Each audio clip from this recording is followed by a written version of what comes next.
Good evening and welcome to NTD News. I'm Stephanie Cox. Here are today's top stories.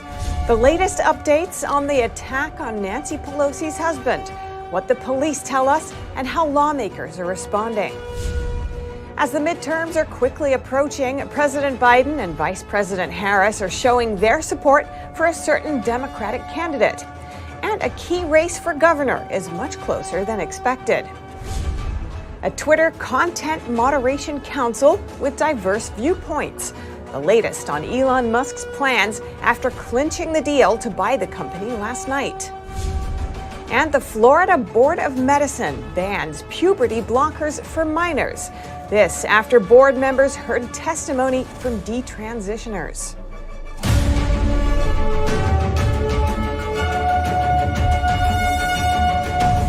Reactions are pouring in after House Speaker Nancy Pelosi's husband was attacked this morning.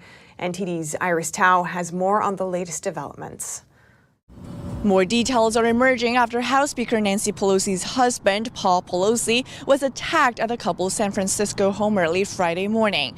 The Associated Press reports that Paul Pelosi was struck several times in the head and suffered blunt force injuries. But Nancy Pelosi's office says he is expected to make a full recovery. And more on the attack itself. Multiple outlets are now reporting that the intruder shouted, "Where is Nancy?" before attacking the lawmaker's husband. The House Speaker was here in D.C., not at home in San Francisco at the time. The local police department gave us more details on Friday afternoon. At approximately 2:27 this morning, San Francisco police officers were dispatched to the residence of Speaker Nancy Pelosi regarding an A-priority well-being check. Our officers observed Ms. Pelosi and the suspect both holding a hammer. The suspect pulled the hammer away from Ms. Pelosi and violently assaulted him with it. The police identified the suspect as 43-year-old David DePape of California, adding that he'll face charges of attempted homicide and assault with a deadly weapon, among others. But the reason for the attack is still unclear. The motive for this attack is still being determined. And reactions are pouring in from both sides of the aisle. The White House says President Biden has spoken to Nancy Pelosi this morning, and Senate Majority Leader Chuck Schumer called the attack a dastardly act. Meanwhile, Republican Senator Ted Cruz tweeted, quote, "We can have our political differences, but violence is always wrong."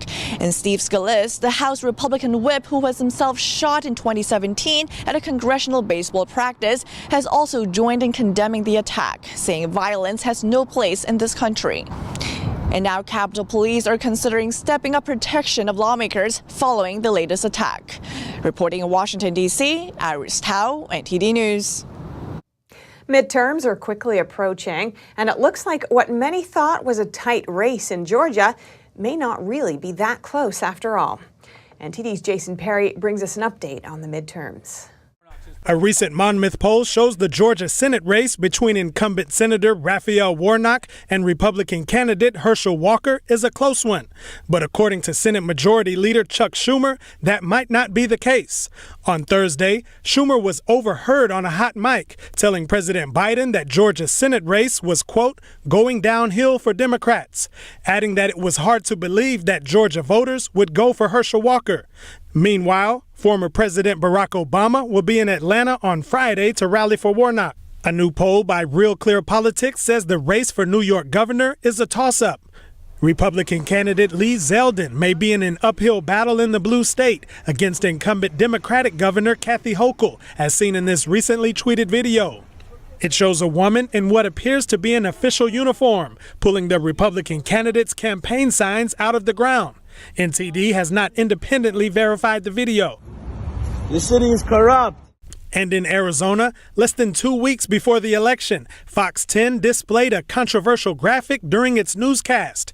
The graphic showed that Democrat candidate Katie Hobbs had won the race for governor, beating Kari Lake.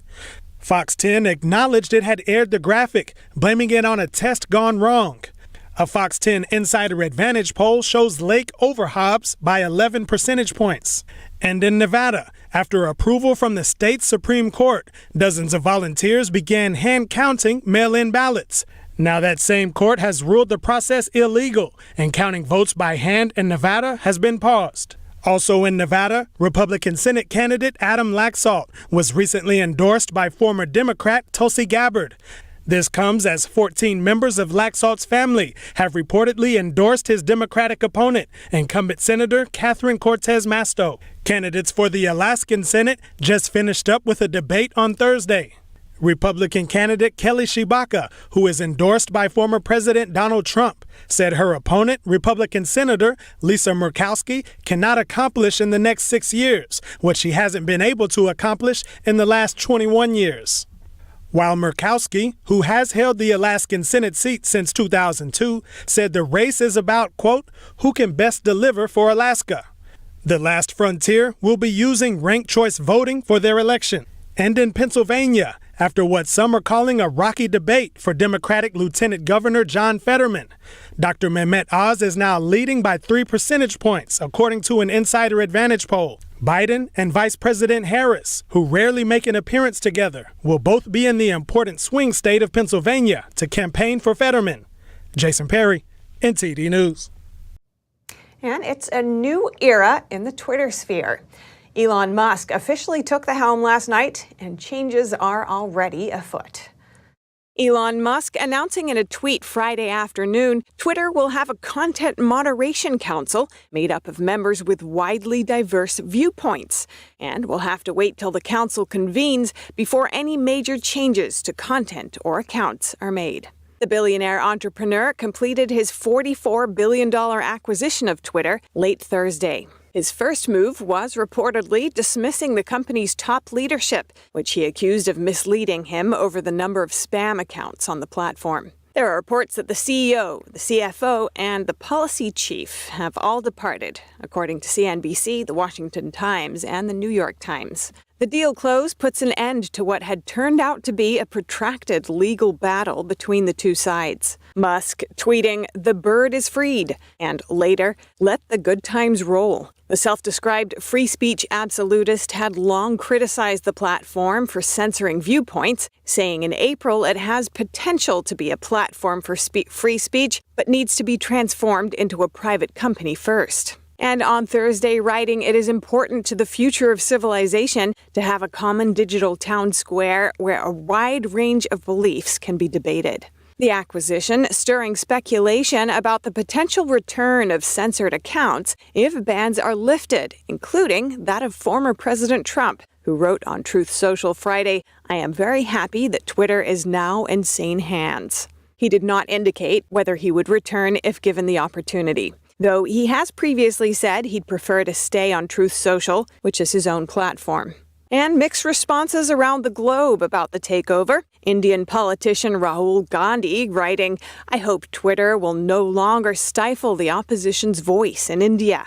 The European Internal Market Commissioner asserting that in Europe, the bird will fly by the EU's rules. And former Russian President Dmitry Medvedev saying, "Good luck, Elon Musk, in overcoming political bias and ideological dictatorship on Twitter." Chief Investment Officer of Forager Funds Management Steve Johnson said, "It's been a heck of a roller coaster, that's for sure, and we're certainly happy from a financial perspective that the deal has closed." And Musk also tweeted earlier this evening, quote, "Anyone suspended for minor and dubious reasons will be freed from Twitter jail." That's in response to Jordan Peterson's daughter asking if the author's account would be unsuspended. And earlier today, I spoke with the founder and president of the Internet Accountability Project, Mike Davis, for his perspective on the takeover. Mike Davis, welcome to our show. Thanks for joining us. Thank you for having me. Now, while free speech advocates are celebrating Elon Musk's Twitter takeover, concerns still remain that, as you've said, free political expression shouldn't depend on the benevolence of billionaires. Tell me more about that. Yeah, so what Elon Musk has done here is great for free speech. It's great for democracy. He's done a great thing here. He's really made a bad investment, it seems, to take a public company private so we can enjoy free speech online without having to worry about censoring ourselves or getting censored based upon our political viewpoints. But what we've seen with these trillion-dollar big tech monopolists, Google, Amazon, Facebook and Apple is that they could easily crush these online platforms. We saw this when a couple of years ago when people said to conservatives that if you don't like Twitter, build your own, and Parler did that.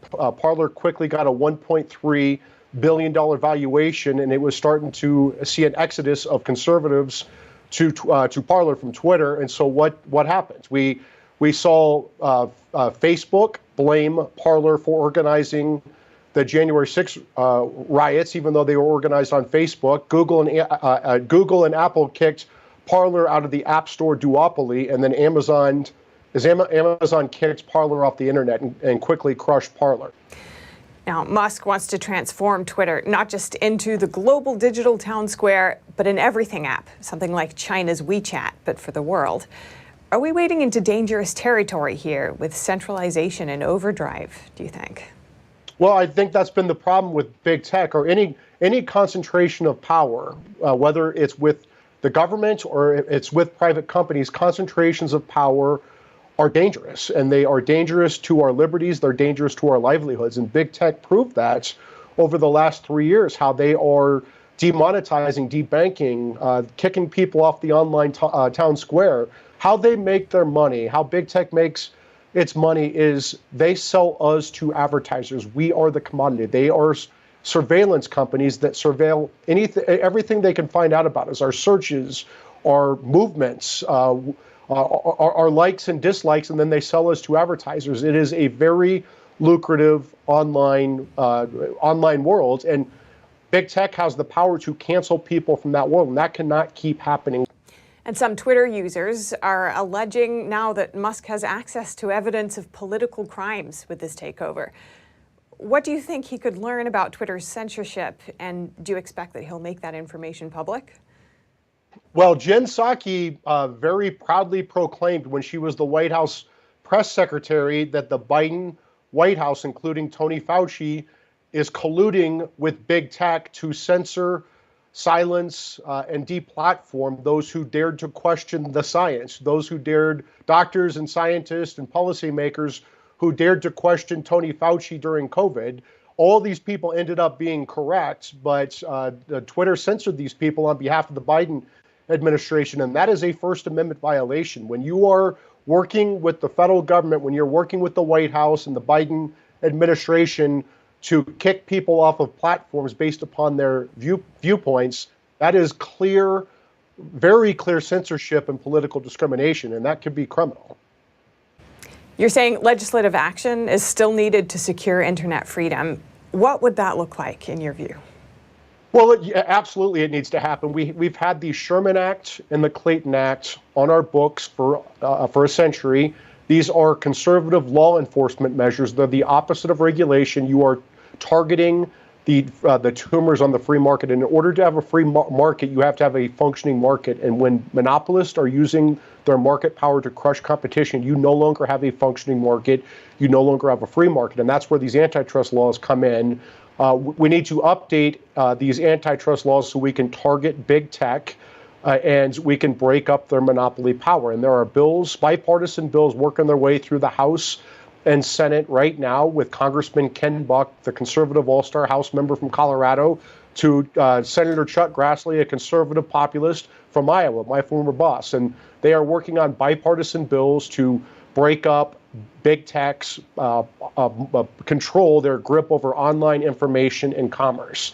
And there is a rare closing bipartisan window of opportunity to get this done, even in the lame duck session of Congress after the elections, to get this done where we can finally take the critical first steps to breaking up big tech. And that's the non-discrimination bill. It's a venue bill. It's a state AG bill. It's a filing fee bill. It's a disclosure bill for Chinese subsidies. It's a journalism bill. These are critical first steps to breaking up big tech's market power, their monopoly power over information and commerce. And Republicans need to get on board with this. Again, in order to have a free market, you must have a functioning market. All right. And finally, do you think Musk's Twitter takeover could impact the midterms? And if so, how? Well, it's going to impact it in this way, where the Democrats and leftists won't be able to use the guise of protecting us from misinformation and disinformation or protecting democracy, whatever nonsense they're saying, to bury the truth, like they did with Hunter Biden's laptop in 2020, when Democrats colluded with big tech and big media to bury the story of clear smoking gun evidence of foreign corruption of the Biden crime family. So they even deplatformed the New York Post, the oldest newspaper in the country, so they can push Biden over the finish line. That will not be able to happen again this midterm election. So that's a good thing.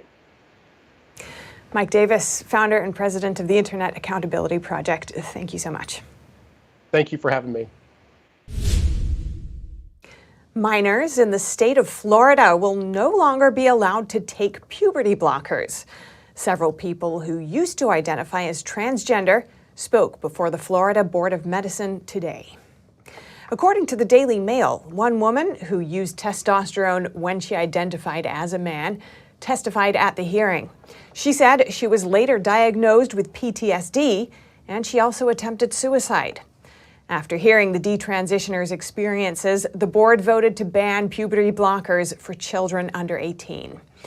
Board members say they decided on the ban because the drugs are irreversible and also because the number of detransitioners is growing. There's not much evidence available on the drug's long-term effects. And many say that gender transition treatments decrease the risk of suicide for youth. But a researcher who studied these medical interventions says the analysis is flawed. NTD's Arlene Richards reports. In April 2021, Arkansas was the first state to prohibit doctors from providing minors with cross-sex treatments, including prescriptions for puberty blockers, hormone drugs, and surgeries. But in August, a federal appellate court affirmed a lower court ruling that temporarily blocked the law. Last week, a trial began in a case attempting to permanently block it. On October 17, Dr. Deanna Atkins, a North Carolina pediatric endocrinologist, testified in the case on behalf of the challengers. She spoke about young people suffering from gender dysphoria, a persistent distress over the sex of one's body. She shared anecdotal evidence that they frequently see dramatic improvement in their distress after getting treatments. Dr. Jay Green, a senior research fellow at the Heritage Foundation, authored a report titled Puberty Blockers, Cross-Sex Hormones, and Youth Suicide. In it, he states lowering legal barriers to make it easier for minors to undergo cross-sex medical interventions without parental consent does not reduce suicide rates. So how does cross-sex medical interventions, in other words, drugs or surgery, reduce the risk of suicide in adolescents? Well, so it doesn't. Actually, we find that those interventions exacerbate suicide risk among young people. At the heart of this all really are that there are underlying mental health problems that need to be addressed. And if we give people false interventions that don't really address their problems, then we actually leave them at risk for suicide. He said, unsurprisingly, youths who don't qualify for the procedures due to mental instability later report greater mental health problems. In his report, Green says the use of cross-sex hormones for adolescents was very limited before 2010. But do you know what happened in 2010 that caused this sudden uptick or burst of use of these drugs, or even for teens to actually want them? Sure. So the first gender clinic in the United States opened in Boston in 2007. And so there was very small amount of use of these drugs for the purpose of treating gender dysphoria around then. And the gender clinics began to spread to other parts of the country so that by 2010, it began to be a thing across the country where there were gender clinics prescribing these drugs for the treatment of gender dysphoria. It ramped up dramatically around 2015. He said gender dysphoria treatment is a phenomenon that became widespread after Caitlyn Jenner's transition became big news. In my next report, I continue my conversation with Dr. Green. Among other things, he will explain why psychiatrists are reluctant to treat underlying mental health problems. Arlene Richards, NTD News, New York. Up next, Brazilians voting to elect their next president this weekend. We hear from an expert on how the election could affect the United States. And in the NFL, a sad personal announcement from superstar quarterback Tom Brady. NTD's Dave Martin has the report. That and more coming up.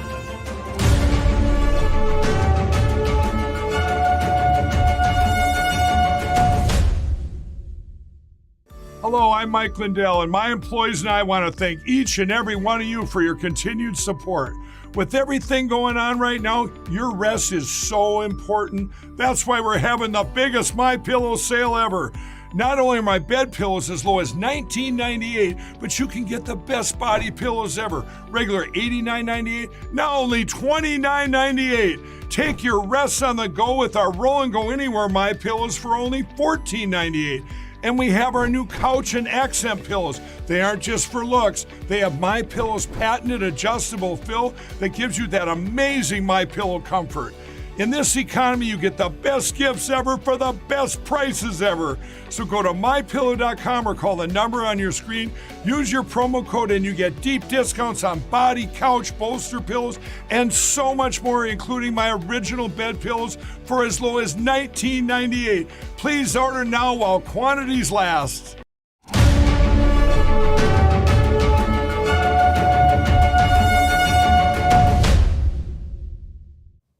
Brazil is holding presidential elections this Sunday. How could this affect the United States? Our reporter spoke with an expert to find out more. Left-leaning presidential candidate Luiz Inácio Lula da Silva, better known as Lula, is challenging current President Jair Bolsonaro to take over the role as Brazil's head of state. If Lula succeeds, South America's largest and one of the only remaining conservative-led countries would tilt to the left. Left-leaning regimes will occupy almost every single country, from the southern tip of South America up to the U.S. border with Mexico. Marcos Schatkis is the editor-in-chief for the Epoch Times Brazil.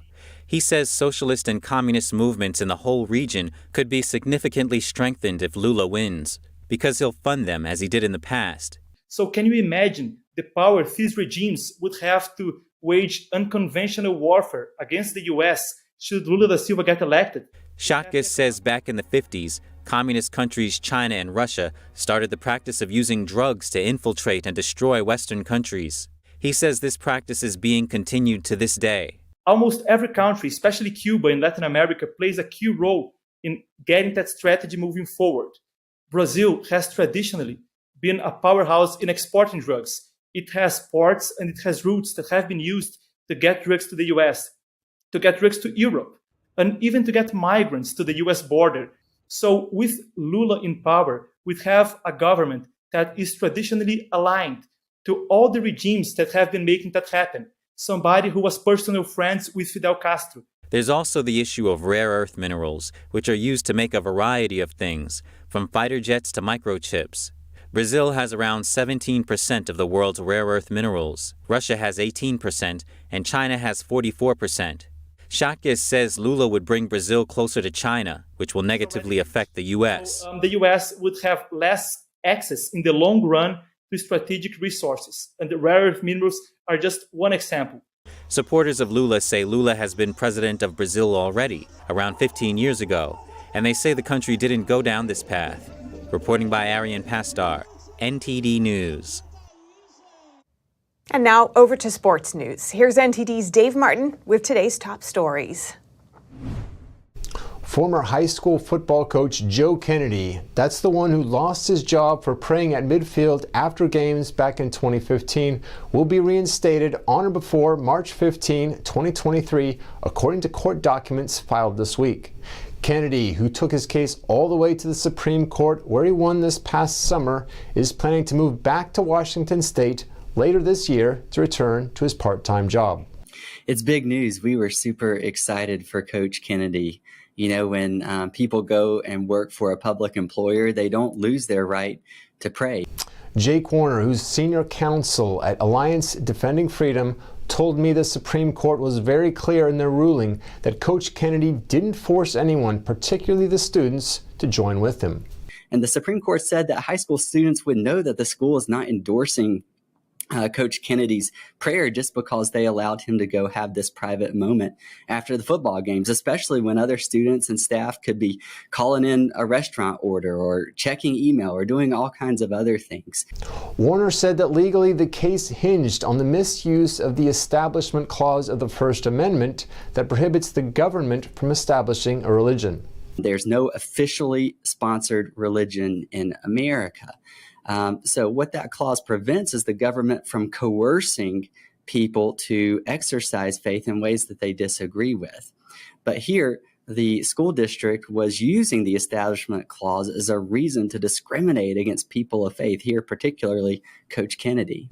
Warner also said the ruling should give public employees confidence that they won't lose their jobs for doing private acts of faith. And moving on to sad news from the NFL, superstar quarterback Tom Brady announced that he and his wife Gisele Bündchen will be getting a divorce. The 45-year-old said on Instagram, quote, "In recent days, my wife and I finalized our divorce from one another after 13 years of marriage. We have arrived at this decision amicably and with gratitude for the time we spent together." On the field, Brady was in action last night for Tampa Bay, getting sacked 3 times in the loss to the Ravens and setting the career record for most times sacked with 556 in the process. And for tonight in sports, your viewing schedule includes 11 NBA games, including the star-studded Lakers, who are still looking for win number 1 playing at Minnesota. Meanwhile, the NHL has 6 games planned for this evening, featuring the defending Stanley Cup champion Avalanche taking on the Devils in New Jersey. And finally, for you baseball fans, after 5 days of inactivity, the World Series begins tonight in Houston. Aaron Nola gets the start for the Phillies, while the Astros send out Cy Young hopeful Justin Verlander. That's all for your sports news. Back to you, Steph. Thanks, Dave. And thanks to you for tuning in. That's all for today's news. I'm Stephanie Cox. Until next time, good night.